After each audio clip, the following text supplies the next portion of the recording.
Welcome to the NBA slate breakdown. I'm Jason Gilbo. With me is Brent Hyden. Taking a look at tonight's 11-game NBA slate. Coming off an awful 4-game slate, it's nice to be back and have some actual plays that we like and we want to talk about. Yeah, for sure. Last night was pretty tilting. What, 5 minutes into the slate when Popovich benches the starters and Corey Brewer turns into Steph Curry and whatnot. But it is weird to have 11 games on a Tuesday, but it is kind of nice to get a break from a bunch of really crappy games. Yeah, we got some good stuff here. A couple West Coast games to end the night that are obviously going to be popular targets. We have Russell Westbrook going for his 100th career triple double tonight. We got Lonzo Ball versus Jamal Murray. It's going to be fun here. Yeah, I'm expecting to see like Luke Walton and Jamal Murray get into a fist fight. Like I'm going to be pretty mad if that doesn't happen tonight because that's all kind of culminated into something that could end up happening. And there it is at Staples, so there are the secret tunnels and all that stuff. That is true. A tunnel game, but for the Lakers would be pretty awesome. Yeah. Let's dive into the early games here. Indiana, Philly. First one, Philly favored by 6.5, 210 over under.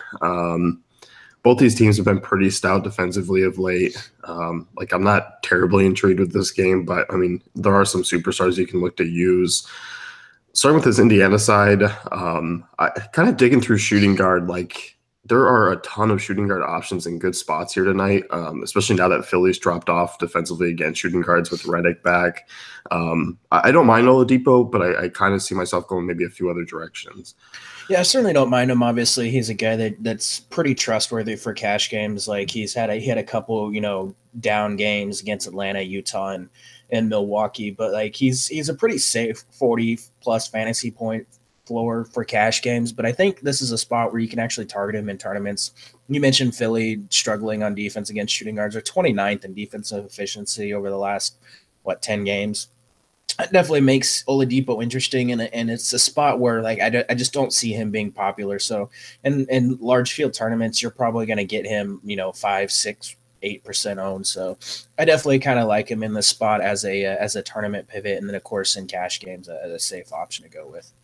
Yeah, the fact that his prices come down on DK makes him a little bit more intriguing. He's still the highest expensive shooting guard, but with Booker, with Beal, Holiday, Lou Williams, all these guys, I don't anticipate a ton of ownership being with one guy. Maybe people look at Booker just to try and correlate with that game, but still, I still don't see it.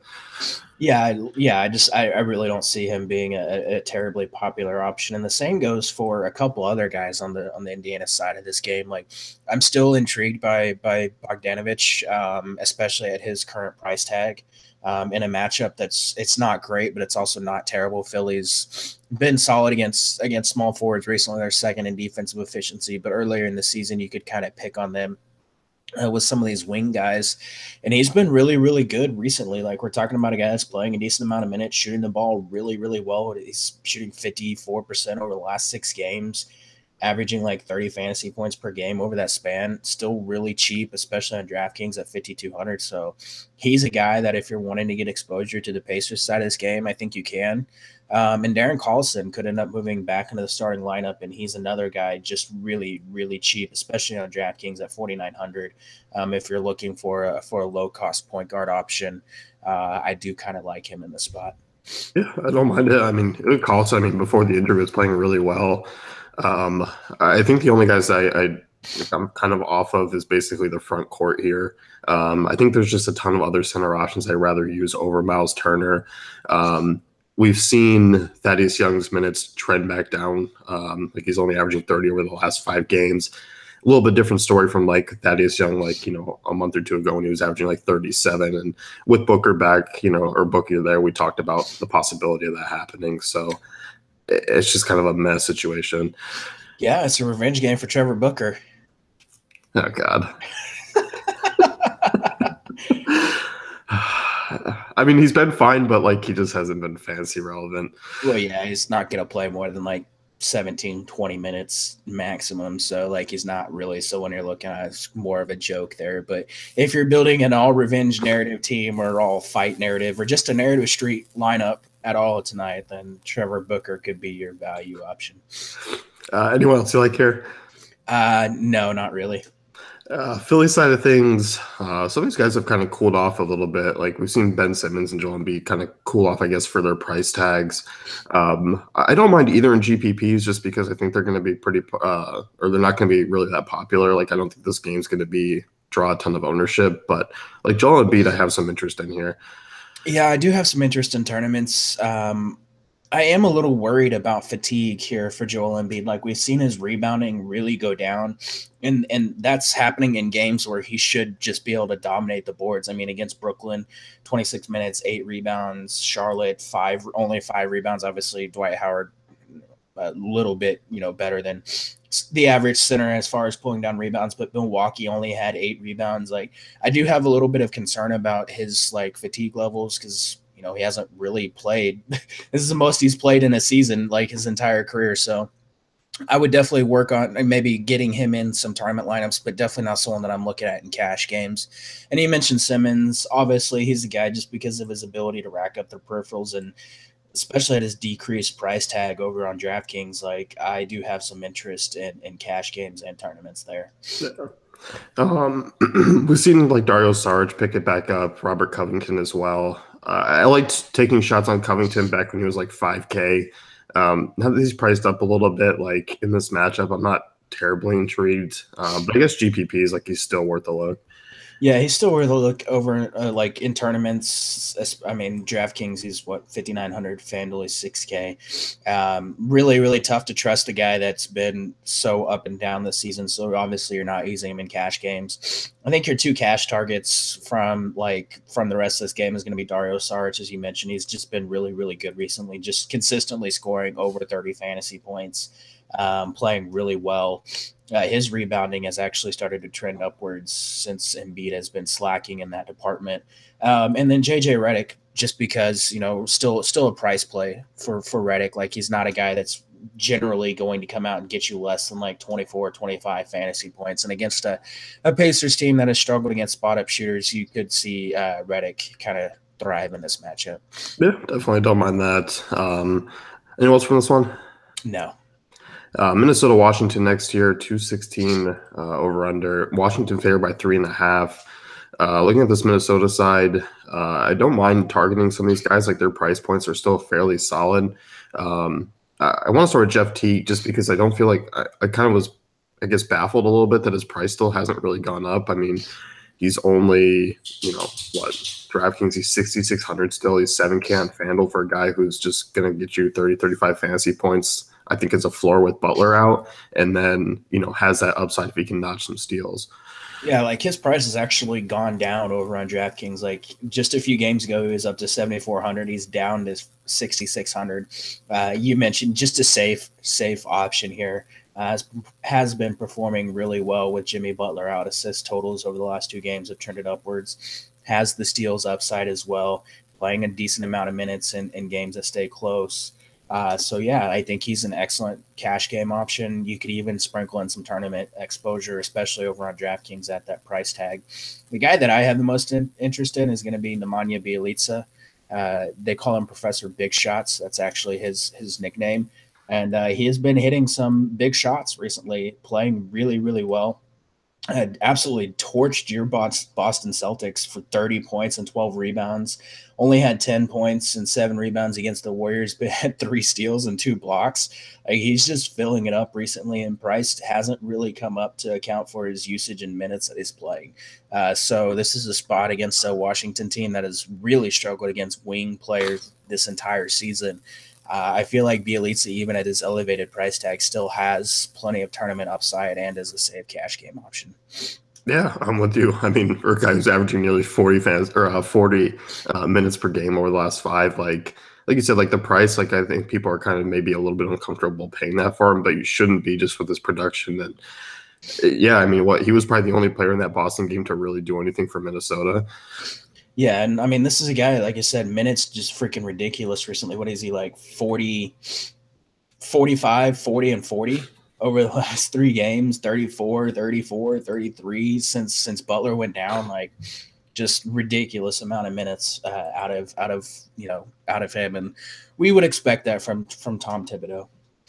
For sure. And, you kind of look at the other guys here. Wiggins is kind of somewhat interesting, I think, as a cash game play, but like once again, doesn't have a ton of GPP upside. Like he still just doesn't do enough for me. Yeah, he's still scoring really well. What is he, over 20 real points in three of the last four? Still has a decent usage rate with Butler off the floor. Just a cash game option for me. And then the rest of the guys, Taj is still interesting at his current price tag. Going to play a decent amount of minutes against a Washington team that has really struggled against power forwards recently. And then Karl Anthony Towns. It's tough to trust Towns because there's times where he just completely disappears on offense, but like he's still a guy with a massive usage rate without Jimmy Butler and still has a really, really high ceiling. So I think I would use him more in tournaments because I think there's better cash game options at center tonight, but he still has a ton of upside. Yeah, I agree. I think Towns is just a tournament play, like a guy that I'll be sprinkling in. Because like the center is a loaded spot tonight. Like we're at the tip of the iceberg here. There's so much more. Yeah, there's a lot of center options tonight. Anyone else you want to talk about? No. Please, no one mentioned Derrick Rose. Just please don't do that. No Rose. Like I don't want to talk Jamal Crawford and his like 15 points per game. I mean, if he's still cheap, he's 3,900. Like it's not a terrible spot for him, but like I just don't see a ton of upside. Like you're kind of hoping he gets hot from the floor and gets you like 20, 22 fantasy points. Yeah. Washington side of things here, I really like Bradley Beal. Like he's just another shooting guard that I'm intrigued with. A couple of down games. Obviously, they got blown out against Miami. Kind of a down game against New Orleans. Good bounce back spot here. We've seen Minnesota really struggle against shooting guards of late. I like Beal here. One of the many shooting guard options I'm going to like. Yeah, I mean, we're still talking a guy with over 30% usage rate with Wall being off the floor, and like minutes should trend back upwards, assuming this game stays close. Like the last two games where he's played 29 and 27 minutes have been complete blowouts. But like we're talking about a guy 43, 39 minutes in the 3 games prior to that, double-digit field goal attempts. Prior to the Miami New Orleans games was shooting pretty well. Assist totals way up there. Like he's a guy that you can feel pretty comfortable that's going to get you 40, 45 fantasy points with 50-point upside, especially in this matchup against the Timberwolves team that, as you mentioned, has really struggled against shooting guards without Butler. They're 28th in defensive efficiency over the last 10 games. And it was a trend when Butler was out earlier in the season. They really struggled against 3-point shooters as well. I think during that streak that Butler was out, they allowed the league's highest 3-point percentage. So that should continue, and it's definitely an upside spot for Beal. Another guy that was kind of a treat, kind of like Teague's, is Otto Porter's price on DraftKings. I know, Minnesota's been decent against small forwards. At 6,400, I know Porter's been kind of, I guess, somewhat quiet of late, but still shooting really well, like 61% over the last 5 games, 53% from 3. It's just the minutes have been a little bit quiet just because of some of the blowout games, but I really like him here at that price tag. Yeah, he was dealing with that hip injury and the blowouts, and that's kind of limited his potential here. But back down to like 6,400, I think he's definitely a guy that's in play here, and it's a matchup where you would expect him to be able to come out and put up, 35, 38, 40 fantasy points. And at his current price tag, you'll definitely take that all day long. The other guy I think is interesting as far as just another cheap way to get exposure to this game would be Satoransky. Still playing a decent amount of minutes, and like I expect the assist totals to go back up. And those games where he's getting those 7, 8, 9 assists are the ones where you see him putting up the big games. And I would not be shocked to see him, notch another really big outing against a Timberwolves team. Like they've been better recently against point guards, but earlier in the season, like they're really, really, really bad. They're 19th in fantasy points allowed, and they're going to give Derrick Rose minutes. It's going to make Satoransky even more appealing. Yeah, and I'm not kind of like worried about Satoransky's floor games of late. Like, obviously the Miami game, that was just, I'm throwing that one out the window. But against Indiana, like I know he struggled. A couple other spots where he struggled as well. But I think those were just because they were tough matchups. Like a little bit of a spot where For most of the year, Minnesota has struggled against point guards. Like we've taken them. I know you mentioned they've been a little bit better of late, and that's the truth. But like I'm still not worried about this matchup. No, and he's still really cheap. Like if he comes out and he does struggle a little bit, but still gets you like 24, 25 fantasy points, like it's not going to kill you at his current price tag. No. Um, Anyone else here? Like Kelly Oubre's been playing pretty well. Like he's a guy I still don't mind. Probably not a ton of upside, but a decent cash game option if you want to get mid-5 exposure here. Yeah, I mean Oubre and Markieff are two interesting cash game options. Like I'm not terribly intrigued with Markieff in tournaments, but we are talking about a guy the last prior to the Miami game had 30 plus fantasy point upside and was consistently scoring in the mid to upper 20s and had scored over 30 in a couple of games. So I don't mind him at that price tag. He's down to 5,300 on FanDuel. That's still really cheap and mid-range power forward options aren't terribly appealing over on FanDuel, so like I don't necessarily mind them in that spot. Yep. No need for Gortat here tonight. No, I'm not going there. Yeah, he's 3,700 on FanDuel. I know he's cheap, but if you're building a ton of lineups, like okay, I get it, but because if he does get you 25, 30 fantasy points at that, like you're thrilled, but yeah, still. Yeah. Let's move on here. Toronto and Brooklyn. Toronto favored by 9, 218 over under. Same situation here with Toronto as usual. Like if you think this game is going to stay close, like you can play some of these starters. But I think for me, like I'm probably looking at like the Serge Ibaka's and the bench guys here. I think Lowry is way too cheap. 7,600 over on DraftKings, just freaking ridiculously too cheap. And DeMar DeRozan 7,700. Like, I would definitely be getting some exposure to both of those guys. Like, Brooklyn has played these games pretty close. Like, they were on a road trip where they faced off against like the Clippers, I think, and the Warriors, and they kept those games pretty close. Like, I'm not terribly worried about a blowout. 36 other games this season have been decided by single digits, so that's a pretty solid number. Like I think getting exposure to Toronto here is a great option, and that's going to start with Lowry and DeRozan. And Lowry's torched the Nets this season so far. I mean, 48.6 fantasy points in 34 minutes. Like I'll take that all day long at his $7,600 price tag on DraftKings and friggin' 8K on FanDuel. Yeah, I mean, yes, but I think I want to say going back to like the last 2 years that he's only been below like 35 fantasy points once or twice in the meetings against Brooklyn. Like he has been fantastic. Like you said, the matchup is too cheap. For me, kind of when looking at it, like, looking at like Alonzo Ball that's right there who has maybe a little bit more upside with that game staying close, or like a Kemba Walker at 8K or Ben Simmons at 8K. I do just hope that game stays close enough for Lowry to really put up his potential. But even if it doesn't, like he's still probably going to get you like 35, 40 fantasy points in like 28 minutes.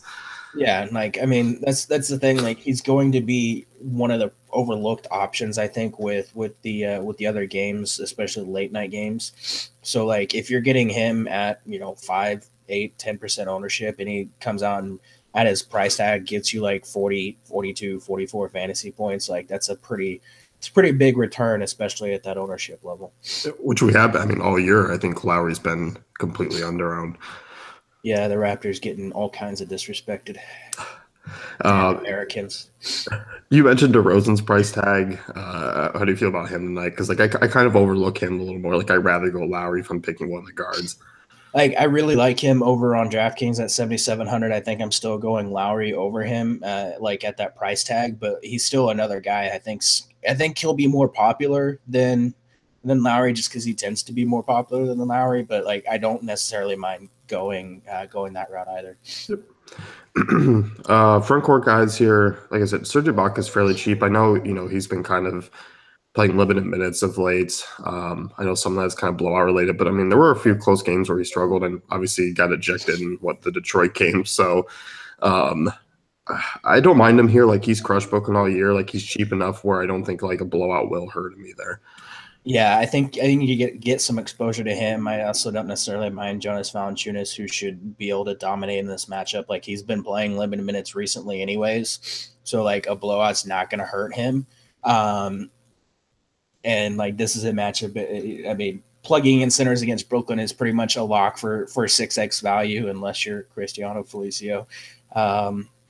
So yeah, like I love Jonas Valanciunas. I like Serge Ibaka. I like the bench guys too. Like you mentioned when we started talking about the Raptors, like I think Jakob Poeltl and Pascal Siakam are excellent options. I do like Fred VanVleet a little bit as well. Like you can get exposure to the cheaper like bench options from this game if you really want to. And you mentioned, a couple like, the FanDuel power forward spot as far as mid-range and cheap guys are not too intriguing, but there are a couple of cheap guys that are on my radar. Siakam was one of them, and there's another one in the later game that I'm looking at. But yeah, I am intrigued with these, cheaper guys here for Toronto because 114 implied total, like they're going to rock Brooklyn. They're going to put up a ton of points. It's going to come from all angles here. Yeah, they've put up like 100 points in 19 straight games. So like you can pretty much lock them in for 100 plus points tonight, and it's a great matchup. So there's a decent chance that all those value guys from the Toronto side of this game come in and get you 22, 24 fantasy points, and like Jakob Poeltl at 3,800, Siakam at 42. Like you'll take that all day long. Yeah. Brooklyn side of things, I don't have a ton of interest. Although I will say some of these guys have been playing pretty well. Like we've seen LeVert come in and start to play, pretty well. Has had some big upside games. It's taken the shine off Allen Crabbe a little bit. Although I know he did have that big game against Charlotte. I think Rondé Hollis-Jefferson is still the guy that I have the most interest in as far as like upside, just at his price tag and the fact that he can do a little bit of everything. Like it's not a great matchup, but I kind of don't mind him here. Like he had the big game against Toronto last time out. Yeah, so like it's really tough. Like I'll touch on the backcourt real quick. Like the Spencer Dinwiddie, D'Angelo Russell, Karis LeVert thing. Like none of those guys are cash viable, especially in a tough matchup. But like if you're building a bunch of lineups, I would sprinkle in some of them. But like if LeVert's having a big game, that's going to hurt Dinwiddie and Russell. If Russell's having a big game, that's going to hurt LeVert and Dinwiddie. Like it's like basically a hot hand scenario with those guys. So sprinkling them in tournaments is fine, but I am most interested in like Damari Carroll, who's still just way too cheap for a guy with 35 fantasy point floor, even in a tough matchup, and it is a revenge game for Carroll. And then you mentioned Ronnie Hollis-Jefferson, who's probably going to continue to come off the bench, but still producing solid numbers in limited minutes. I mean, against the Sixers, 22 fantasy points in 23 minutes. Not great, but also not terrible. But Charlotte put up a big game. And it's a matchup where he could actually end up taking advantage of a Toronto team that has kind of struggled at times against opposing front courts this season. Yeah, we've seen that. I know Jarrett Allen's questionable. It doesn't really mean too much here. Like it's not like Jahlil Okafor is going to come out there and play 30 minutes. Yeah, I would not chase a Jahlil Okafor game. Yeah, I mean, obviously, like you said, like this Brooklyn team is just basically GPP targets. Yeah, except for Carroll. Like I think Carroll's cash game viable. Yeah. Moving on, Dallas and New York, 212 under here. Dallas favored by 1.5. We got Wesley Matthews as kind of the injury to note here. He's going to be out for the next, I believe, 3 or 4 games. Opens up some. He's out the rest of the season. Is he really? Yeah. Oh, well, then there we go. I saw Bazemore was out. I thought Matthews was like 3-4 games. He basically has a broken leg. That'll do it. Yeah, right. Obviously, that's going to open up minutes for Yogi Ferrell. Beret is still the more attractive fantasy option, but he's obviously more expensive. I don't hate either. I'm not terribly excited about this Dallas side. I like Dennis Smith and GPPs. I like Harrison Barnes here at his price tag. Like it's pretty reduced from earlier this year, and he's been playing pretty well. Like I know the numbers aren't huge, but he's still been playing pretty well. Yeah, Harrison Barnes made it in my tournament article today, which was kind of shocking. Like he's usually the guy that I'm just play him in cash because he's consistent and gets a bunch of minutes. But without Wesley Matthews on the floor this season, or actually since the All-Star break, almost a 31% usage rate. So like that's I think a 4% increase over his season-long usage rate of like 26, 27%. And we're talking about a guy that's in an excellent matchup. Like he's got double-digit field goals attempts in 11 straight games, I believe it is. He's down to 6,300 on DraftKings, and I know he's cheap on FanDuel too. I think he's like 6,500. In a matchup against a Knicks team that well, it's really struggled all season long, but especially recently, they're 29th in defensive efficiency against small forwards. 6K for a guy that should play 34, 35 minutes, assuming this game stays close. And with like a 30% usage rate, like that's a guy that has a ton of upside in this spot. Yeah. I'm struggling right now. I don't know what happened, but you were dealing with allergies yesterday and today, and then all of a sudden I came on this morning, like I had to start blowing my nose. But Claritin, if you're watching, I think we'd be an awesome sponsor. Yeah, Claritin, if you want to hook it up with like, a bunch of free samples and stuff, I'll gladly take that. Because I was struggling, like I'm muting the mic like every 2 seconds to like blow my nose or like sneeze. It's ridiculous. But back to basketball. Dennis Smith, I like him in GPPs here. He's just too tough to trust in cash games for me on this slate, especially at a price with like a couple of guys around like Teague and stuff like that and Lowry. But I like Smith. I like the upside that he brings here. Yeah, I do too. And it's a matchup against a Knicks team that has really kind of struggled to defend the rim at times this season, and especially now that they're basically tanking. Like I called this game the great tank off in my GPP article, because it basically is what this game is. Two teams that are tanking. One of them has actually come out and said we are tanking, and they got fined for it. But I do like Dennis Smith in this spot. JJ Barea, you mentioned, also a really, really cheap option. I think he's a better cash game option than Smith here, just because you're getting him at a discount. Yogi Ferrell, if you want to get some exposure in tournaments, go for it. But like, he needs to shoot 81% from the floor to have any kind of value. And he's like, he did that against Denver. I'm not going to try to predict a, 80% shooting game out of Yogi Ferrell here. The guy that I do have a little bit of interest in, from like a cheap cash game and tournament perspective on the Dallas side, is going to be Nerlens Noel. I stole your Noel thunder, but just coming out, he's played really well over the last 2 games. Minutes against Denver, 26. Against Houston, only played 15, but had 10 points, 9 rebounds in limited minutes. Just really too cheap for a guy that's going to, probably come out and get like 24, maybe even 30 fantasy points in this matchup. Yeah, like if you're also one of the big studs, like I like the idea of like using a Noel. I was like just about to touch on him, and I was like, man, all right. But yeah, I mean, 2 near double-doubles over the last 2 games. I can see the minutes kind of being around that 18 to 22 mark here tonight. Good spot here. Obviously, you mentioned the rim protection has dropped off, and you kind of expect that with Porzingis gone. It's been that case for a while, and they just may not be out, or maybe with kind of actually a lot of guards or a lot of bigs here tonight, the Knicks. Yeah, and with Enes Kanter possibly sitting, it could make things a little interesting. Like if Kanter is out, that may mean that like Noel doesn't see as many minutes, but like he could still play 18, 20 minutes and put up a solid game in that limited amount of time. Interesting, like Dirk or Dwight Powell here. I mean, Dwight Powell's been playing really well too. Yeah, I think both guys are viable. Dirk in tournaments, because like you're not going to be able to trust him in cash, and Dwight Powell is just a really safe option in all formats. Like he didn't play great against Houston, shot 9-11 from the floor, only had 5 rebounds, but had 20 points in 23 minutes. Like he's racking it up recently, and now that his minutes are secure, like I'm not worried about locking him in all formats. Yeah. Anyone else here? You're not chasing some Dougie McBuckets, are you? Revenge game. Oh, and can we let's say, all right, hold on. I saw something I think the other day, and it was Kemba in March narrative. Stop. Do not translate anything college basketball related to NBA, please. Yeah, I don't do that. But I will say, like, the Knicks have really struggled against wings and small forwards this season, and they struggle against spot-up shooters. McDermott, like, you do expect to see a decent amount of minutes from him with no Wes Matthews. And, like, if Yogi Ferrell isn't shooting 80% from the floor, like, they're going to need someone to come in and try to score, like, so, they keep this game somewhat close and not try to get fined again. So I don't necessarily mind him as another value option from the Dallas side. Knicks side of things here, as we mentioned, Enes Kanter questionable, Lance Thomas questionable. Joakim Noah out for those at home.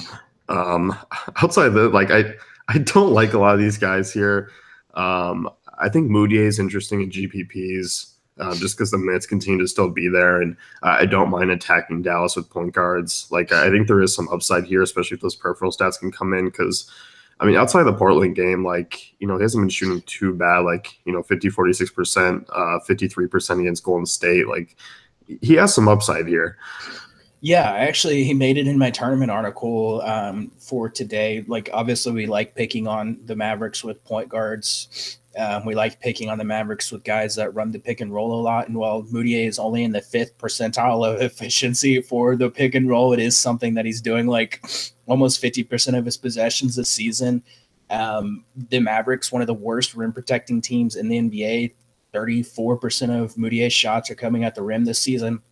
And with Trey Burke battling a wrist injury, I think that's part of why his minutes have been down over the last couple games and Moutier's have actually been up.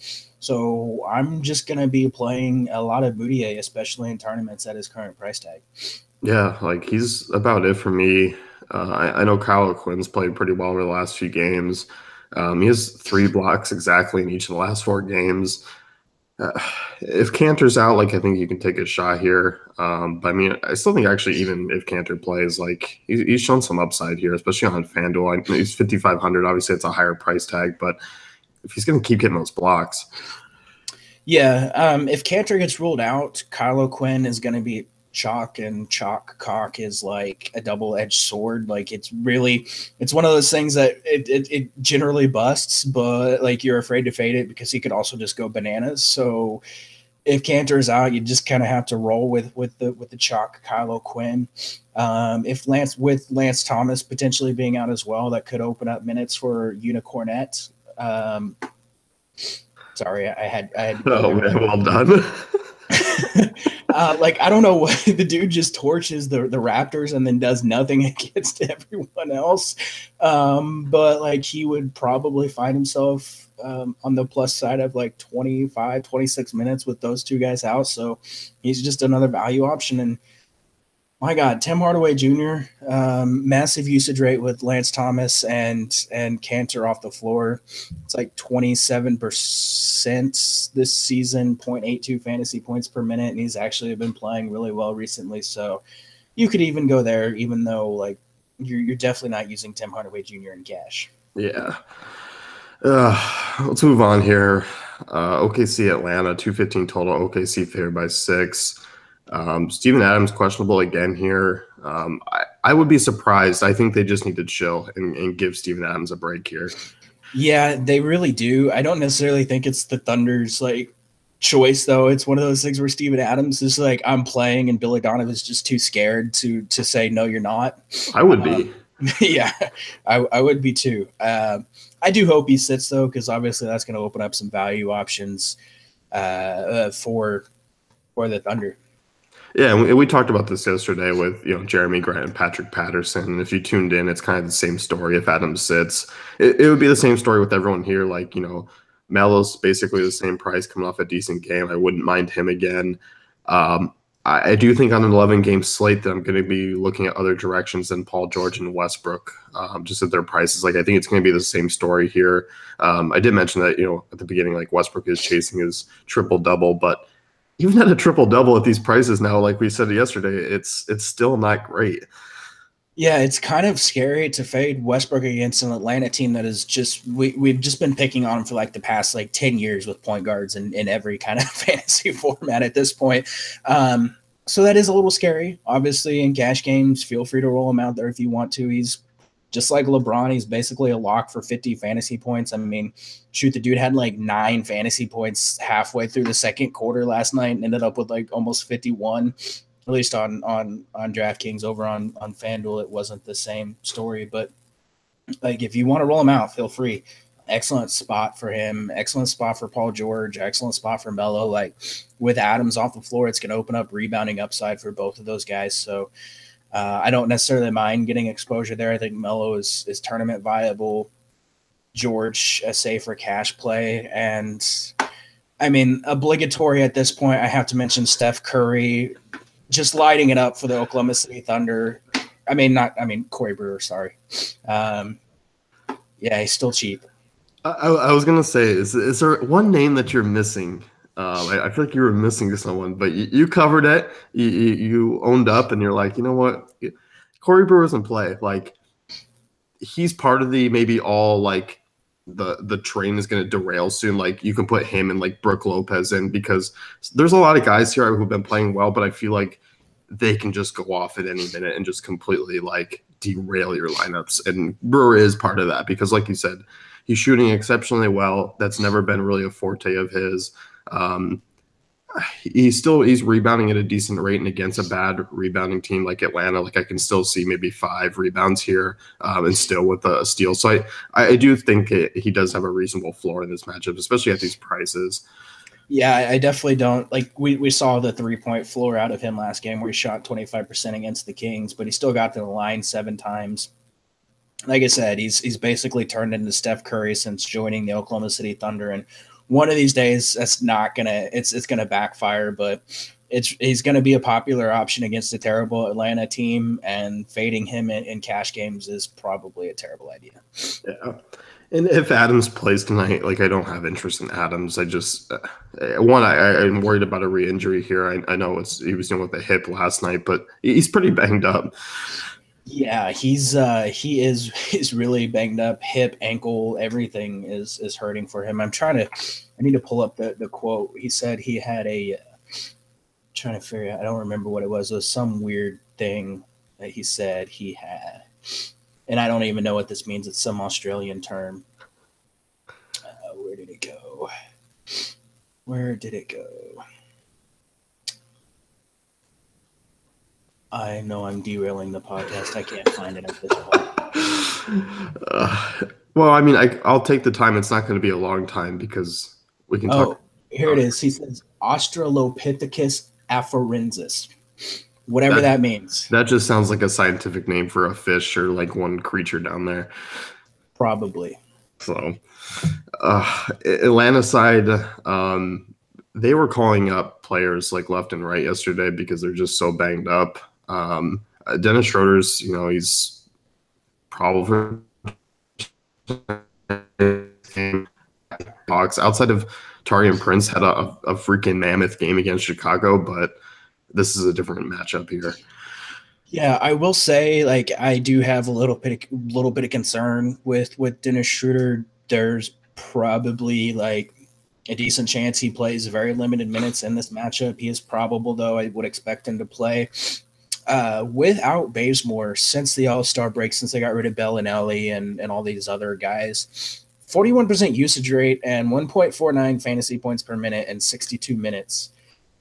It's not a great matchup. Obviously, Oklahoma City has struggled on defense at times without Roberson. 6,400 and 6,300 on DraftKings.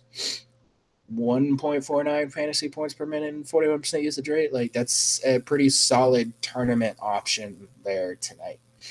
I don't hate it, especially because he's cheap. He's definitely going to be low owned. I don't mind it. And I think, if people are chasing like an Atlanta Hawks player, I could see them chasing Prince and chasing the big game. But outside of those two, like I was trying to kind of talk myself into liking John Collins, but I don't think I'm going to like him much tonight. Yeah, you have to be in a pretty terrible spot to talk yourself into liking too many of these Atlanta Hawks players. Like, obviously, if you want to chase the Taurean Prince game, feel free. OKC has really struggled against wing players recently, so there is potential there. But like 6,200, that's that's a pretty scary price to lock in a guy with like a freaking 18 fantasy point floor. Tyler Dorsey should move into the starting lineup at shooting guard. He's cheap. You could go there if you really, really wanted to, but like I'm not gonna go after any of these front court options here. No. Well, let's move on. Charlotte, New Orleans, kind of a complete opposite game here. 230 over under. New Orleans favored by 5. Let's start with Charlotte's side here. I'm going to let you kind of take the real here because I know you mentioned to me Dwight Howard yesterday was going into your article, and I'm assuming that's the case. Yeah, he was the first guy into my article. I'm still sticking with stacking centers against the New Orleans Pelicans. They're still one of the worst rebounding teams in the NBA without Boogie Cousins. They're one of the worst rim protection teams. They're giving up a bunch of points in the paint. and like a bunch of second chance points. And we know Howard, one of the best rebounders in the NBA. I think he's definitely top 10. I think he's seventh in second chance points in the NBA, or no, seventh in points in the paint in the NBA. As far as big men goes, just like I'm just locking him in at his price tag, 8,500 over on DraftKings. I know he's fairly priced over on FanDuel as well at 8,400. Like we're talking about a guy that has 50 plus fantasy point upside, and people are going to be focusing on the Anthony Davis side of this game, and that could lead to Dwight Howard being a decent low owned pivot. Yeah, like we saw a little bit of a dip in Howard, in his minutes, and now he's kind of bouncing back up. And now we're starting to see the peripherals. I mean, back again, like 10 blocks over his last 3 games. He's got two 30 real point fantasy games. 2 30 real point games in the last 3. Spot, yeah, like you said, like it's just targeting centers against his team is it's been profitable this year. There's 17th defensive efficiency against centers over the last 10 games. I'll go to Howard here. I know Kemba's kind of cooled off a little bit, but I'll go back to the well with Kemba. Like he's another one. I feel like his price on DraftKings really isn't that bad. Like you're getting some decent point guard plays for a reasonable price. Like that whole 7K to 8K range is really nice. And of course, like you have Jeff Teague a little bit lower. Yeah, so I'm curious which narrative is going to win out. Is it going to be the Kemba in March narrative or the Kemba sucks on the road narrative?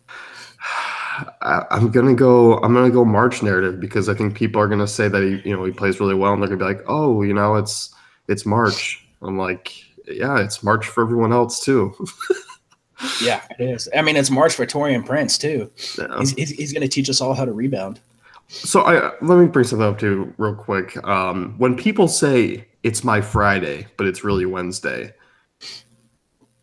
are you cool with that, or are you just kind of like, no, it's still Wednesday? No, I'm definitely not cool with that. Like if I've literally, like, I've seen people post that on social media, and I've gone to my app store to try to find an app to throw punch them through social media, and I just can't find one. So if someone wants to work on an app to throw punch people through social media, I will be the first person to download it, and I will use it on all those people, and also the people that don't use night mode on Twitter. Yes, night mode. What? You insensitive animal if you're not using night mode. you're literally a psychopath if you use light mode over night mode. Oh my god! And people that don't, it lightens up the whole room. Like it could be 9 o'clock at night, and it's literally like just popping off. Like it's insane. Like when I see people post screenshots of Twitter like conversations or something, and it's like, and it's the white background, I just want to reply with like, who hurt you? Like who in your life hurts you? And I just want to give them a hug and like steal their phone and turn it to night mode. Exactly. It's brutal, but yes, agree. All great takes today here.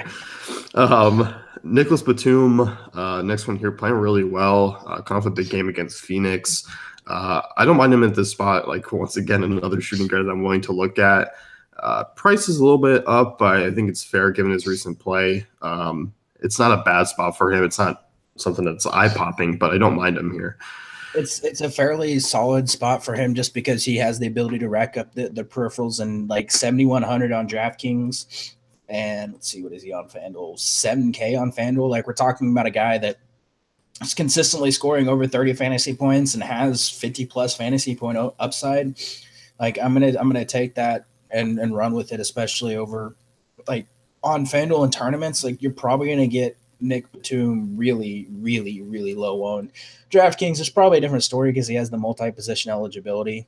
But yeah, I love him. You mentioned Kemba. I didn't really give my take on him. I do absolutely love Kemba in the spot. Like I think people at this point know that I pretty much play Kemba almost every single night. So getting my biased opinion on Kemba Walker, probably not something they want to hear. But yeah, I do really like Batum. And Marvin Williams is questionable for this game. If he plays, I think he's a viable tournament value option here. Yeah, I don't mind it.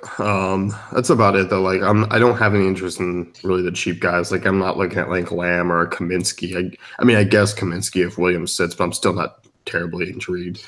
Yeah, I'm not terribly intrigued either. And it should be noted that Cody Zeller is doubtful for this game. If he doesn't play, that's going to mean more minutes for Dwight and more minutes for Frank the Tank. New Orleans side of things here. Obviously, Anthony Davis still super expensive over on FanDuel. Like he's 12.9. DraftKings just kind of leaves him at this range. Like he's 11.2. Like once again, like you can still continue to use him here. What else is there to say about Davis? Like he's just a freak.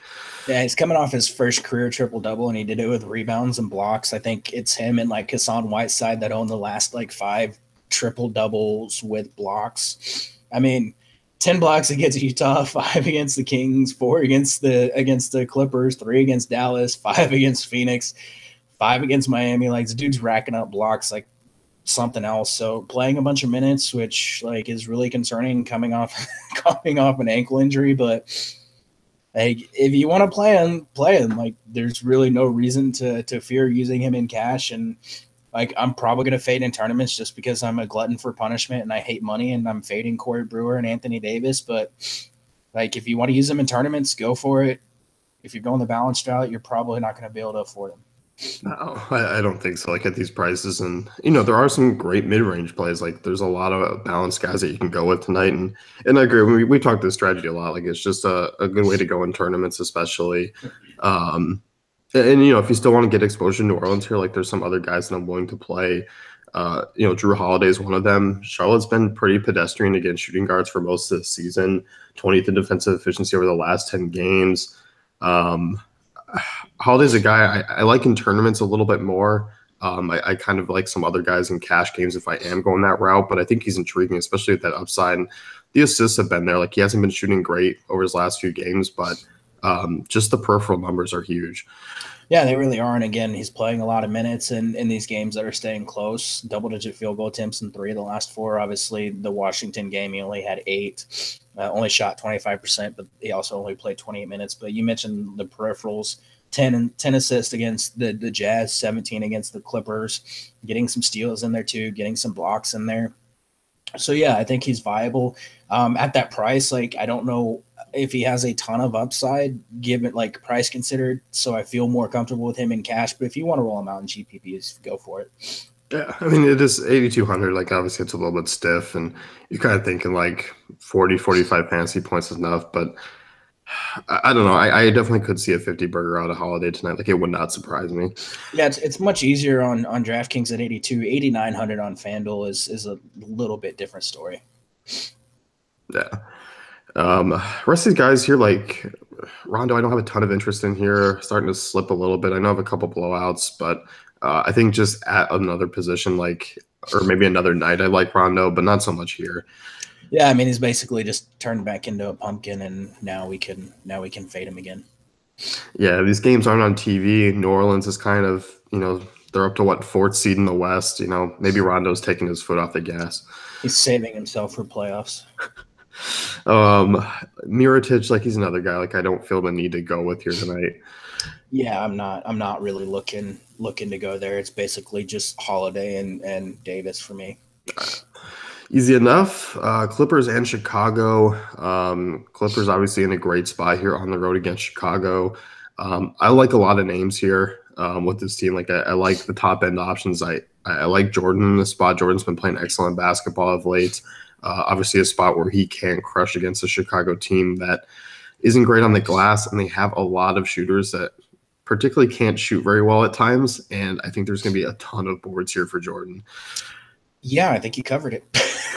I mean, like, this is one of those things where whenever Chicago is on the slate, like, I'm just fitting it in as many players against them as I can. Like DeAndre Jordan, excellent safe option tonight. Like I expect him to bounce back from the bad game against Orlando. Like that was kind of just not like a typical Jordan game, even though he put up 18 rebounds, but 18, 23, 20 rebounds over the last 3 games, 20 against the Knicks. I do expect him to come out and just put up a very, very dominant performance against some centers that are really not suited to defend a guy like him. No. And Tobias Harris, I mean, playing very, very well of late. Like, I mean, really since coming over to Clippers has elevated his game this year. Price tag is elevated. Is he kind of along similar lines of like a Drew Holiday where maybe like he's better suited for cash? Because, I mean, still 250 fantasy point games over his last, 4. I still think there's upside even at the price. There is a lot of upside even at the price. Like we're talking about a guy that has double-digit rebounding potential. I'm probably biased because people that have been with us. Would you say you're toe bias? I am toe biased. Hey, I'm rubbing off on you. Oh man, he's been since the start of the season. He's been in my GPP article a bunch of times. Like I love Tobias Harris. Like I have a man crush on Tobias Harris. Just a criminally underrated player, but playing a bunch of minutes, bunch of field goal attempts here, shooting the ball really well recently, rebounding, block, steals, potential. It's the Bulls. Yeah. Send me up. Lou Williams. I don't know what to make of him. You've been talking about just kind of the wear and tear. Like he's come like has a couple of poor shooting games, but obviously just because he's shooting like 20 plus times a game, he still kind of gets to that 20-25 real fantasy point mark. But my issue has been, there's a couple of games where he just doesn't have any peripheral stats at all. Like I know Cleveland, New Orleans, he racked up a combined 18 assists, but whoa, you all right? Yeah, I'm good. Sorry. But I kind of just worry about him, like as far as upside goes. Yeah, he's not a guy that I feel like has a ton of upside, but in cash games, you're still considering rolling him out just because the minutes, the shot attempts, the usage, all that stuff is there. Like I'm more interested in Milos Teodosic, who actually played 31 minutes against the Magic and is still like mid 4Ks. Like I think he's 4,900 over on DraftKings, but like 44 or something like that over on FanDuel. Like in a matchup against his terrible. He's 46, sorry, against this terrible Chicago Bulls defense. I think Milos, and especially in tournaments, is a very, very solid option here. Yeah, I agree. What do you think of Montrezl Harrell? Prices come up a little bit, but usage is insane with his time on the court. Like he's shown some big upside games. This is a spot where he can do pretty well. Yeah, I mean he's been like a pretty solid part of the rotation. Obviously, against Orlando, only played 14 minutes, but Cleveland, New Orleans played a bunch of minutes, put up solid games. Like I think he's a tournament viable option here, someone that you're probably too scared to use in cash games just because like he does have a 14, 15 fantasy point floor, but he also has like a 30 plus fantasy point ceiling. So I do kind of like him. And even Austin Rivers is in play. Like literally everybody from the Clippers that's not named Wesley Johnson or his ankles is in play from the Los Angeles side of this game. Chicago side of things here. I don't know. I don't even know where to start with this team. I guess we can look at the backcourt. Chris Dunn, Zach LaVine. Prices have kind of fallen back down on LaVine. Like his shot's been a little bit off of late. Still getting to 20 fantasy points, but I don't know. I'm kind of off like the LaVine, and I like Dunn a lot as a player, but like just too volatile here. Yeah, I think both are tournament options, cash games. There's not a safe floor with either of these guys. Like I think the two guys that I'm most interested in would be David Nwaba. Still another guy playing a decent amount of minutes. Like the last two, it's turned it down. Actually, the last three, and some of that could be with Justin Holiday, being back. So if we get news that like Holiday is going to be the guy that rests, like I'd have more interest in Nwaba. Denzel Valentine's been playing really solid recently, so he's definitely a guy that you can look at in the spot. Like the last three of the last 4 games, he's been over 25 fantasy points. He's 4,700 on DraftKings, 54 over on FanDuel. He's definitely a viable option. And we saw last game, Antonio Blakeney actually came out and played like 20 minutes, 19 minutes, put up 22 fantasy points in 19 minutes. When he gets actual minutes, he's putting up solid games. He's 3K. He would be a guy that I would get some tournament exposure to if Hoiberg comes out and says that they want to give him some minutes tonight. We've seen the Bulls kind of be pretty upfront about who they're getting into their starting lineups of late. So, I mean, it's not like it's been kind of a shock. We're not expecting guys like Lopez or Holiday. Lopez, I think, is doubtful tonight, but like Holiday's been playing. These guys aren't seeing more than, 10, 15 minutes at times. So, like, it's just pretty lackluster. Like, you don't have to really worry about it. I like the Valentine call. He's a little bit more expensive. I think he's still under 5K on DraftKings, which is nice there. Markkanen Portis. I think I'd rather just go with Portis for the upside. He's just a tournament play. Like I know Markkanen's coming off a solid game, but outside of that, like he's been kind of pedestrian, and I can't really trust him in cash. Like usually I can, but I can't right now. Yeah, I think Portis is the guy that I'm most interested in. I click on his player card on DraftKings, and like whenever I do, like I get scared to actually not put him in my lineup because his like crazy eyes like jump out at me, and I'm afraid he's gonna punch me in the face. But I mean, he does have a bunch of upside. Clippers have been really get bad against opposing big men recently. They're 21st in defensive efficiency against opposing centers, 12th against power forwards. But it's a position that we've been able to target them with for the majority of the season. Portis coming off of a big game against the Hawks, 21 points, 10 rebounds, 5 assists. Like this is a spot where you would expect him to come out and be able to put up a solid game. And the last time they played, 10 points, 13 rebounds in 24 minutes. Especially if Lopez is the guy that doesn't play tonight, like we could see extra run for Bobby Portis. So he would be the guy that I have the most interest in from the front court. Yep, I agree. Let's move on here. Orlando and San Antonio. San Antonio on a back-to-back, but obviously not going far. 203 total here. Aaron Gordon's questionable for tonight's game. If he's out, I don't know. Is he expected to play? I didn't see much on Aaron Gordon. I know he went through contact practice yesterday, which was like the next step in the concussion protocol. So I would expect him to probably suit up tonight. Yeah, it looks like might play. Aaron Gordon, how many concussions is that for him? A lot. Yeah, I know he had 1 or 2 in college too, but anyway, this isn't an injury report, but looking at these guys, obviously if Gordon sits out, like you're going to see Hezonja and these types of guys, Simmons pick up, a decent amount of usage, a decent amount of minutes. This was kind of the same story over the weekend. Like we saw Simmons play really well. I'd have interest if Gordon sits. Revenge game. It is. So you have that. I don't know. I kind of like Orlando here. Like I think this game's kind of sneaky. Yeah, it's interesting. Like if Gordon sits, I do have a lot of interest in Vucevic, who has not really shown the upside without Gordon that we've kind of expected him to. But it is a solid matchup. Like the Spurs 26th in defensive efficiency against centers the last 10 games. And he does have a solid usage rate without Aaron Gordon on the floor and without Elfrid Payton, who's obviously not on the team anymore. So I do like him. If Gordon plays, like I even have interest in Gordon. Like I would expect him to be a solid option, especially at his price tag of 7,200. Like people are not going to go there against the Spurs, but like they're 26th in defensive efficiency against power forwards recently. So it's a decent spot for him, and Simmons' minutes are pretty secure, and so is the usage with no Evan Fournier on the floor. So I think Simmons is viable regardless of the Aaron Gordon news. And of course, like I said, it is a revenge game, and he's probably a little pissed off that he's stuck on the Magic and not playing for a team that actually can win games at times this season.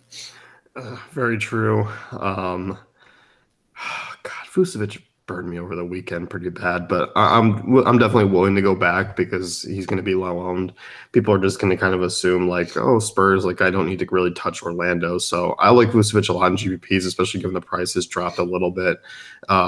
He's down to 8,300. Yeah, I'll rinse out my mouth, get the sour taste out, and I'll go back. Yeah, I mean it's a tournament option. Obviously, it's not something that you can look at in cash, but he's definitely a great tournament option if Aaron Gordon sits. Yep. I don't really have any interest in like the guards here. No, I don't really either.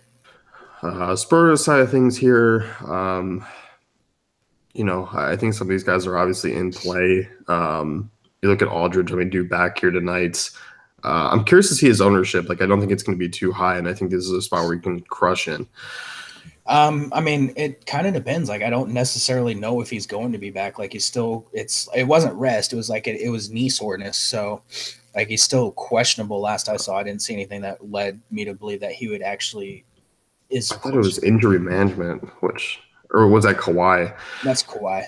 Oh, all right. So, like, I mean, it's something to keep an eye on if he plays, and we get news that, like, I mean, Popovich isn't going to roll him out there if he's not good to go.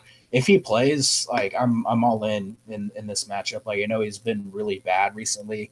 He has been battling that knee injury, but like he had that huge upside game against the the Warriors, and this is a spot where you would expect them to be able to put up another massive performance against a really bad rebounding team and a really bad defense. So if he plays, I have a lot of interest. If he sits, I'm definitely going back to the well on Rudy Gay. I'm going back to the well on Kyle Anderson and Davis Bertans. I'm not going to be scared off by what happened last night with Popovich benching the starters in the first quarter because they were playing terrible. Yeah, and you mentioned going back to the well. I wasn't really in the well too much on Gasol, but I will go back to Gasol here. Just playing 14 minutes last night, I can see the minutes going back to like 25, 30 in a really good spot. Like Orlando struggled against centers, and that's obviously going to be the case whenever Vucevic came back, and that's what happened. I think Gasol left like a lot of people just pissed. Like he's going to be 5% owned here tonight, and if Aldridge is out, like we've seen the upside that he has. I think you got to take a tournament shot. Like I really do. I mean, let's be honest. The entire Spurs team left a lot of people pissed off last night. Like, I mean, and you can't even be mad. Like it was just one of those things where it's like the Spurs do that. Like they had 4 points I think with like 2 minutes left in the first. Like you can't be shocked that Pop like over just flipped out and was like, all right, you guys are done.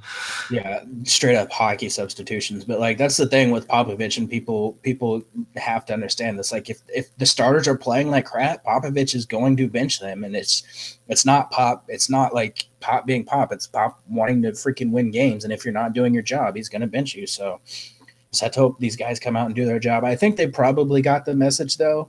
And obviously, the Magic are not as good as the Houston Rockets by any stretch of the imagination. So, like I said, I'm definitely willing to go back to the well with pretty much all these guys, even DeJounte Murray, who's in an excellent matchup. I think this is finally going to be the game where he comes out and actually puts up a great performance.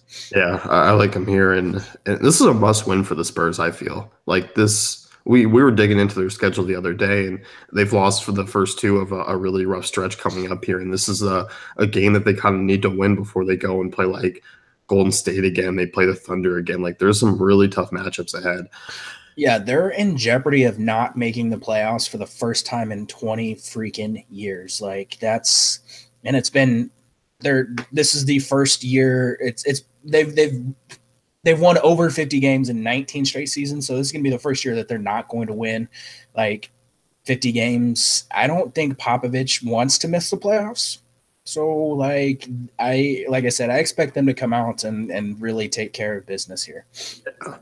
Other cheaper guards, like I don't have any interest. Like if I am using a guard from the Spurs, it's going to be Murray. I mean, Mills is tournament viable. And that'd be about it. Like Anderson's still a guy that you can roll out in cash games. Like I'm expecting him to bounce back from the two poor outings and put up a solid game here. So that would be kind of how I would do it. And I'm not going with Tony Parker. Like I wouldn't be shocked, like with this being a back-to-back, if someone like Parker just played fewer minutes. Parker got up to such a good start, and then bam, done. So we basically just played like a Spur did last night. Yeah, true. Anyone else here that we glossed over? Nah. All right, Detroit, Utah. This is going to be a pretty quick one. This is like the first game I think we talked about when we hopped on. I don't have any interest in Detroit at all here. No, I think Blake Griffin in tournaments, who's been playing a little bit better recently, is viable. Yeah, and like Andre Drummond's price, really, really cheap. And we've seen centers dominate against the Jazz at times this season. I mean, Drummond 30 points and 24 rebounds the last time these teams played. Gobert played in that game too, I believe. So yeah, I mean Drummond in tournaments, and that'd be about it. Sorry, I thought I was like right, but yeah, Drummond tournaments, like it's fine. The price on FanDuel is still a little bit high, 9,800, but I think on DK, as you hinted, like it's 8,500. Definitely worth a look there. They are dealing with quite a bit of injuries. Like I will say, like the small forward position could open up to someone, but that doesn't necessarily mean that I'm going to be going that direction. Yeah, it's not somewhere where I'm looking. Like obviously Reggie Bullock is questionable because he was in a car accident over the weekend. Dwight Bikes is questionable for this game. Stanley Johnson is questionable for this game. I'm just going to attach my name to the question or to the injury report at this point. So if those guys are out, it will open up some minutes like Luke Kennard and James Ennis. None of those guys are terribly appealing. Kennard maybe as like a value tournament option because the Jazz have really struggled against spot up shooters, and Kennard is spotting up on like 22% of his possessions, but that's the only saving grace that Luke Kennard has in this matchup. Yeah, and like James Ennis, like at his price, like he's 4,700. I mean, I guess he's 4,300 on DK. Like he's not the worst option in the world. I mean, he's averaging 23 fantasy points for his last 5, averaging 32 minutes. But I don't know how much he's really going to affect the lineup here tonight. Yeah, I don't really know either. It just kind of really depends on Bullock and the rest of the guys. But like I said, Kennard would be the guy that I would have the most interest in. And he actually put up a solid game against this team the last time they played. 26 minutes, 29 fantasy points. Had a 10-10 double-double. Utah side of things, I asked you before the show, I was like, is it crazy that I like Joe Ingles tonight? And you were like, no, because Joe Ingles is basically the only person that we want to talk about, and really him and like Rubio. Yeah, Rubio's been insane recently. I mean, coming off 30 points and 10 rebounds against the Pelicans, has 10 rebounds in back-to-back games. We're getting vintage like Ricky Rubio, so he's a guy that I do have a little bit of tournament interest in. And then Joe Ingles, I think, is viable in cash, as well as tournaments. We do know that actually the last time we talked about this game, the last time they played, Joe Ingles was the only guy that I was really interested in. He actually paid off. They struggle against three-point shooters. And that's something that Joe Ingles has been really good at. They struggle against corner three-point shooters, and that's something that Joe Ingles has been really good at. I mean, I think he's still the most efficient three-point shooter in the NBA this season, just based on raw numbers. So yeah, he would be the guy that I have the most interest in, and he's just been insane recently. Like, I mean, he's 20 points, 16 points, 11 points, 18 points, has assist numbers 8 and 10 in 2 of the last 4. 47, 35, 31, 32 fantasy points. Like, can't go wrong with some Joe Ingles here. No, definitely not. That's about it here. Like, I don't have a ton of interest in like Gobert or like favors here. Donovan Mitchell just way too expensive. If you want FanDuel at 8K, I'm going to be looking at some other directions. I don't mind on DK. It's not bad. Yeah, I was gonna say, like, I don't necessarily mind it on DK. Just is a cash game option for me, not someone I'm heavily targeting in tournaments. Favors is perhaps just a little too cheap over on DraftKings. He's 5K. I do like him there, and if you want to get Gobert exposure, go for it. Like, especially on DraftKings, he's 7,800. It's a hard pass on FanDuel where he's like 95 or something. Yeah, definitely. Moving on here, Cleveland and Phoenix, 230 over under. I was really happy to see everyone become probable for this game because I think that it did kind of change this game a little bit here. Let's talk Cleveland first. I have no issue building around LeBron here. He's been excellent. 50 fantasy point floor. He has, 60, 70 fantasy point upside in this type of matchup. I really like Larry Nance, really, really like Larry Nance here. I don't care about these high price tags. I do think he has the upside in this spot. Yeah, I'm intrigued mostly by Larry Nance. Just given the matchup, the Suns are terrible. They've been really bad against power forwards and centers. Obviously, we know Lance starting as the center. I don't know.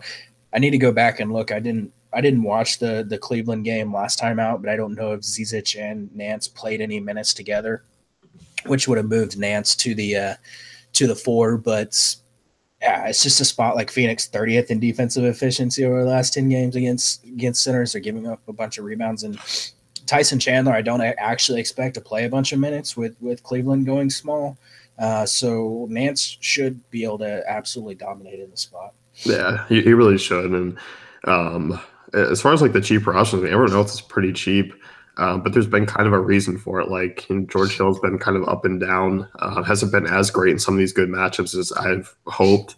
I don't hate Kyle Korver as like a really cheap play in the spot with the injuries. Probably going to get you around 20 fantasy points and not much more. And obviously against a Phoenix team that struggles, like he's not the worst punt in the world.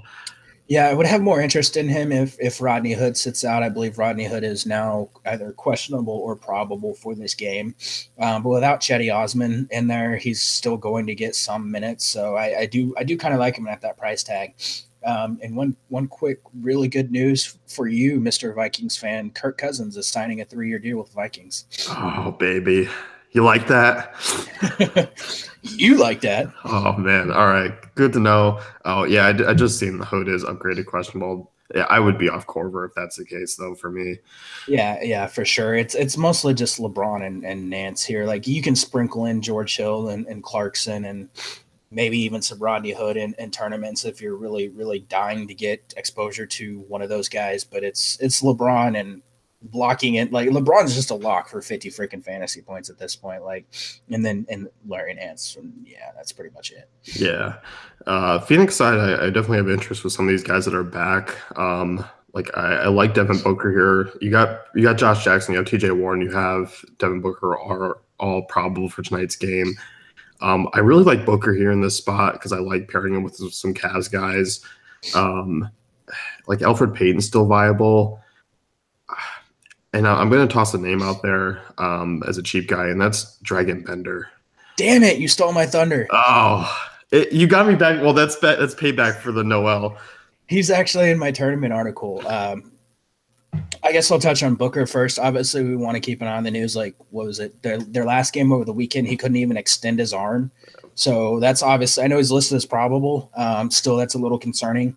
But like 8,600 on DraftKings, and he is 82 on FanDuel. Yeah, that's a tough price to ignore for a guy that's gonna play like 40 minutes, put up like 20 plus field goal attempts, and has just a ton of upside against a Cavaliers team that is still really, really bad. So I do have the most interest in him. Warren and Jackson are excellent tournament options. So is Alfred Payton.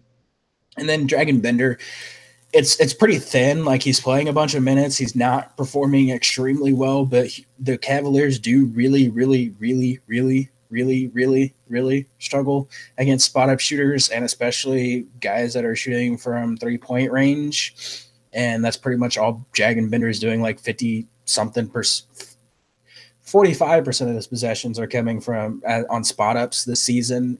I do think he's going to play like 30 plus minutes tonight, and he has a chance to put up like a 25, 30 fantasy point game, and that's a pretty solid return on his price. Yeah, I like him quite a bit here. Like I'm willing to roll the dice on him. I just like this Phoenix side like so much more with everyone back in. Like this is going to be a game that stays close. This Cleveland team still cannot defend anyone. Phoenix has obviously been playing really well offensively when everyone's healthy. So this is going to be a good game to target.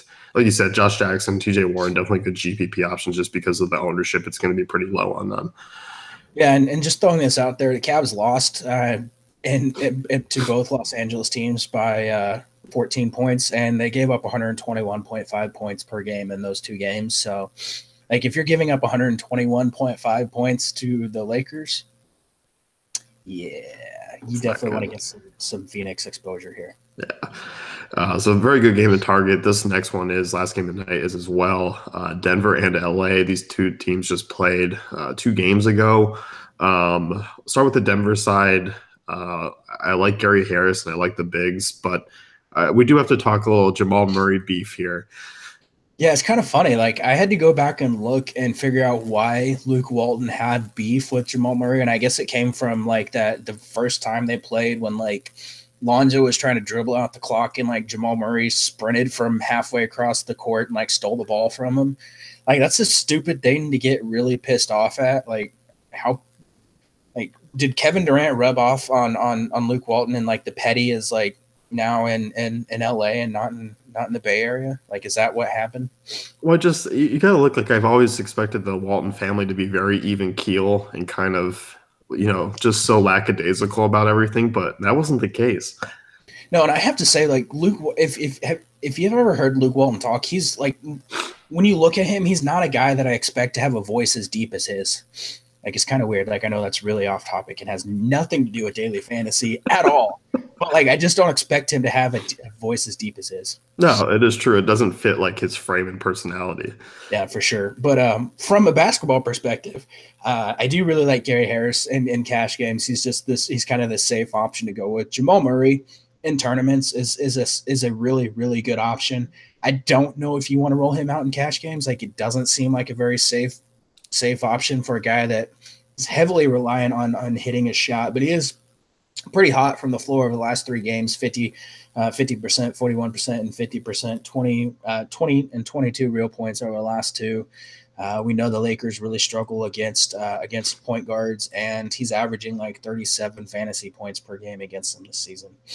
Yeah, I like him. Like you said, like he's like yeah, I can't do it in cash. Like I really can't. Like Murray's just burned me a couple times too many this year. Will Barton kind of fallen off a little bit over these last 3 games, but I'm kind of interested still in GPPs. But I definitely prefer Murray and Harris. I think it's the 2 guards. Jokic is apparently back. Like, he had a couple down games, but I mean, 2 50-plus fantasy point games, coming off a triple-double here against this Lakers team. I'm willing to go here. I'm still not willing to jump in cash on Jokic. Yeah, he's still a tournament guy. Like, it's something that I talked about several games ago. Like, Jokic, at the start of the season, Jokic really struggled to play alongside Paul Millsap. Paul Millsap missed a bunch of time, came back. Jokic struggled to readjust to playing alongside Paul Millsap, but he's back now to playing really well. He's double-digit field goal attempts in 3 straight games. You mentioned triple-double against the Kings in 30 minutes. Solid game against the Lakers, solid game against the Cavaliers. I do definitely like him in tournaments. I think there's safer options to go with in cash games. But yeah, he's a great tournament option. And I do still like Paul Millsap. I mean, still playing limited minutes. Did play 30 against the Lakers last time. Still has a ton of upside. Still has a ton of potential in a matchup against the Lakers team that turns the ball over a lot. Millsap should be able to rack up the blocks and steals, and then just like he's still just a consistent, cheap option and good way to get exposure to this game. Yeah, no, I definitely agree. I don't mind Wilson Chandler. Probably more of a FanDuel play for me, just where you have to roster 2 small forwards, and you obviously lose some of the position eligibility. Like you don't have some of those guys that are small forward eligible on DK, but obviously sat out of this last time against LA. But I don't expect a ton of minutes. I can see him kind of playing around 28 here, but at 5K, like in this match, if you want to get exposure, I think he's okay. Yeah, I mean, it's basically a price play at this point. Like he's still really cheap and has potential to get you 25, 26 fantasy points, especially in this matchup. So he's a really cheap way to get exposure to this game. Yep. Anyone else from Denver? No, I don't think I really want to go after the Trey Lyles or anything like that unless we get news that somebody's out. Brandon Ingram's still out. Obviously, the Lakers have been putting up some big fantasy numbers. We've seen Lonzo Ball against this Denver team play really well this season. I've seen 2 huge upside games out of the 3. I like him here at this price. I think he's a very intriguing tournament option. I think he's borderline cash for me because I just think the peripherals will be safe enough and the minutes are safe enough. But there are some kind of more safer options, I guess, in the range. Yeah, there's definitely safer options because obviously Lonzo could come out and put up, the game like he did against Cleveland where he shoots, 2 for 11. Like he has a Lonzo game and the peripherals aren't necessarily there, but like he does have triple-double upside in this matchup. We know the Nuggets really struggle against point guards. They've been one of the worst point guard defenses this season. I do like Lonzo a lot. Minutes are solid for him. The same thing goes for like Kentavious Caldwell-Pope and Kyle Kuzma, 2 guys who, like especially in cash games, like they're really tough to fade because they're all playing like 38, 39, 40 minutes, and like minutes are money, especially in cash games, and production has been solid for both of those guys as well. Yeah, they really have. So definitely going back to the well. Randall tonight priced up quite a bit here. He's in the 8K range.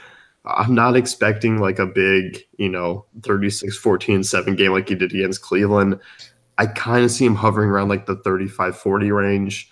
I'm not knocking the upside at the price tonight, but I kind of am. Yeah, I don't see a ton of upside give price considered in the spot. I do think he's a better cash game option than he is tournament option, just because he's still going to safely get you a 35 fantasy point floor or something like that. So I think he's a safe cash game option. I would definitely be looking other places in tournaments though. Yeah. Brooke Lopez, like he's on this ride again. Played really well against Denver. Played 32 minutes, put up 29 points. And congratulations to him, 8 rebounds against Cleveland. That was fantastic. He has 8 rebounds in 2 of his last 4 games. But he does have a 0 in there. and a great matchup against the Magic. 20 real points in 3 straight, shooting extremely freaking well. 18 field goal attempts in 3 straight games. I don't know that I want to chase it, but he's still only 5,800, and this is a great matchup. And we just saw him torch the Nuggets 2 games ago. He's been freaking outstanding against this team. Pretty much all 3 matchups. Yeah, it's really tough to fade him tonight. Especially in tournaments. He has a ton of upside, even at 5,800, and I don't know what his FanDuel is, probably 9K, but 6,700. Yeah, I don't know about FanDuel, but on DraftKings at 5,800, he still has a significant amount of upside at that price. Yeah, he really does, and I don't know. I mean, to kind of look at it, he's played pretty well against Denver this season. He's averaging 21, 4, and 3 with 1.7 blocks per game. I still think even at DK, if he only plays 26 minutes. Say the numbers drop and he doesn't play 30 plus minutes, even if he plays 24, 25, he'll still be fine. FanDuel, it's a little bit different story at that price, where if he plays that and only gets you 25, 26 fantasy points, you're not thrilled. I mean, we're talking about a guy since the All-Star break with Brandon Ingram off the floor, 1.15 fantasy points per minute. So even at 28 minutes, and you factor in a solid matchup, pace, all that stuff, you're still expecting a fairly solid game out of him. You are. Kyle Kuzma, I liked him a little bit more when his price was kind of down, but once again, he's another minutes play. Yeah, it's just one of those things. I don't know how you can, especially in cash games, I don't know how you can fade a guy that's playing 38, 40 minutes a night. You just can't do it. I know he's going to have some time against Paul Millsap probably, and the Nuggets have been solid against small forwards recently. They're 9th in defensive efficiency, but it's still one of those things you just in cash games, you just can't fade a guy playing that many minutes. It's just a terrible move. Yeah. I'm not sure. Isaiah Thomas game against Cleveland, obviously very solid, but I'm not paying 6,300 for him on DraftKings. I'm not paying 6,700 for him on a slate that's loaded. No, I'm probably not either. No. Anyone else you want to talk about here? No, I'm good. So definitely 2 fun games to wrap up the night. Going to be a lot of exposures to those ones. But definitely don't forget about the early games. We kind of moved in, but that Clippers-Chicago game, Charlotte-New Orleans, Toronto side of things, Minnesota-Washington, definitely don't forget about those. Yeah, you cannot forget about those games. There's obviously some good spots to attack in those games. Yeah. Let's go highest score tonight. Actually, you know what? Who has the most assists tonight? That is a good one. Let's see. I mean, Russell Westbrook's on the slate, so that's almost a give me. Non-Westbrook. Let's not go Westbrook. Non-Westbrook. I'm gonna go with Elfrid Payton. Well, I like that call. Man.